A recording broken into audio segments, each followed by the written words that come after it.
Old டேட்டூட் pros, colour change ஆன pros, இல்ல bad பிஎம்யூஸ் எல்லாம் எப்படி ரிமூவ் பண்றது? அதுக்கான ஆப்ஷன்ஸ் என்ன? அதெல்லாம் ஒர்க் அவுட் ஆகுமா?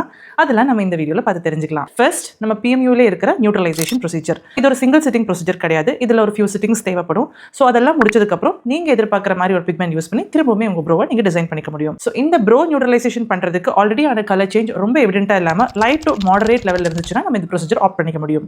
So bro neutralisation, laser மூவல். Laser மூலமா மாடரேட் டு ரொம்ப டார்க்கராக க்ரீனாக இருக்க ப்ரோஸ் அப்படின்னா நீங்கள் லேசர் ஆப்ஷன்ஸை சூஸ் பண்ணிக்க முடியும். இதுவுமே சிங்கிள் சிட்டிங் ப்ரொசீஜர் கிடையாது. இது ஒவ்வொரு இண்டிவிஜுவலுக்கு வேரி ஆகும். So laser option.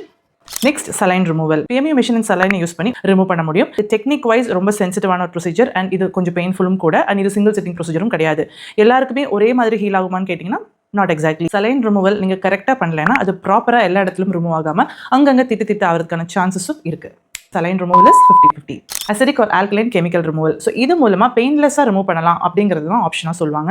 பட் இதில் விஷயம் என்னன்னா நீங்கள் யூஸ் பண்ணுற கெமிக்கல் தான். வேறஸ் இது கரெக்டாக யூஸ் பண்ண தெரியல, இல்லை கரெக்டாக யூஸ் பண்ணியும் கிளைண்ட்டுக்கு அது சரியாக ஒத்துக்கல அப்படிங்கிற பட்சத்தில் இது மோஸ்ட் ஆஃப் த கேசஸில் ஃபெயிலியராக தான் போகிறதுக்கான சான்ஸ் இருக்குது. அதாவது ஸ்கார் டிஷ்யூ கூட ஃபார்ம் ஆகிறதுக்கான சான்ஸ் இருக்குது இந்த acidic or alkaline chemical removal.